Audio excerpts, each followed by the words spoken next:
emphasizes that. So that's really important for me. What'd you take away from Johnny, Keith, Denzel, just watching those guys do their thing? It's hard to replace a guy like Johnny Newton, Denzel, Keith Randolph. Definitely their work ethic, the way they go about the game every day, just on and off the field, mental approach.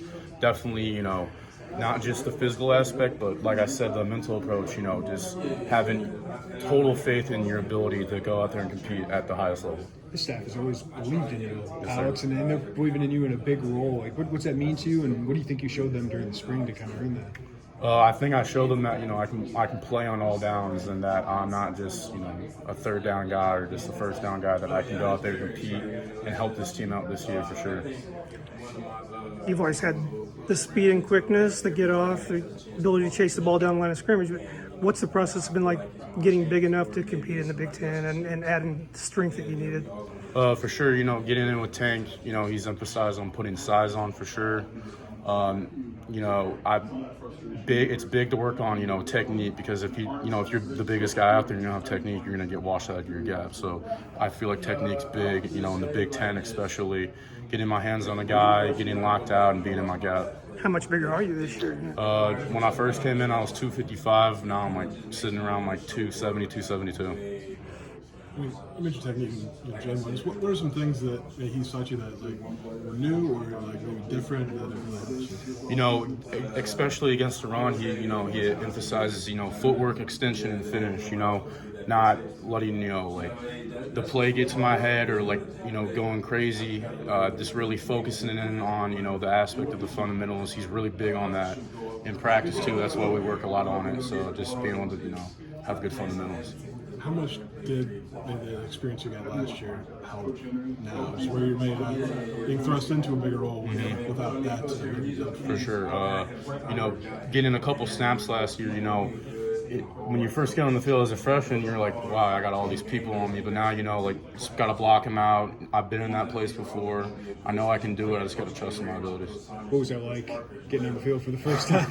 It's a big moment. It's a big moment. It's so surreal, taking it in. But once I get on the field, locked in, blocking the crowd out, not letting the noise get to me. But it was for sure, it was a fun time.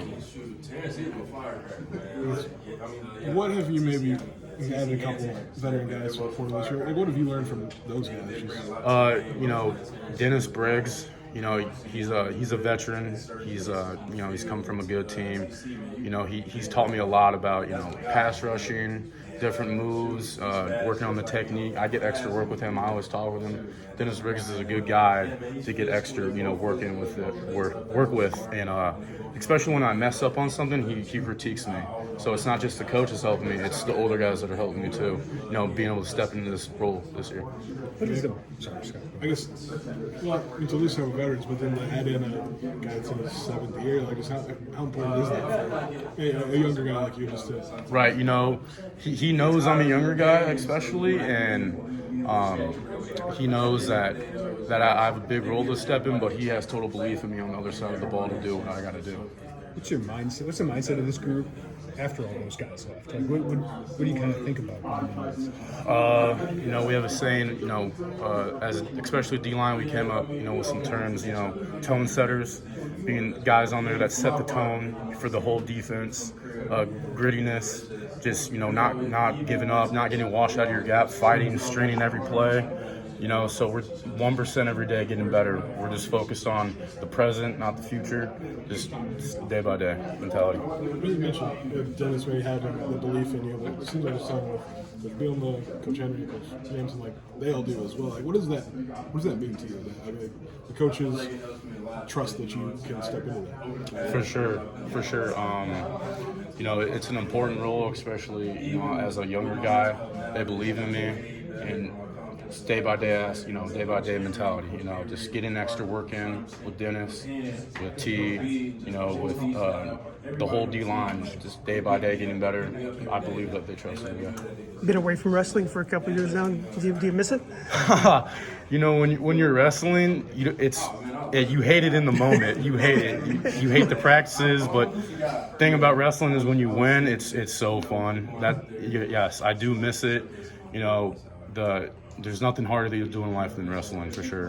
What'd you learn from wrestling? Like, what did that help you with football? Definitely, not just the physical, but mentally, being able to stay in there the whole time. Because, you know, when you get in your first wrestling match, your legs are so heavy, but then, you know, you prepare and you know that you can do it. So, like, definitely the mental aspect to keep going, not giving up, stuff like that. Any habits that you had to break from transition wrestling to football? Or? I think all the wrestling habits have transitioned good for football, especially with hand fighting. You know, working my hands, especially as a D lineman, getting my hands on the guy, pass rush. You know, working my moves. So I feel like it transitions pretty good. There's some other former wrestlers on this team. Who would say that they're the best? I'm sure Gabe would say he's the best, but you know, I would go at it with him. But it'd be a good match, yeah.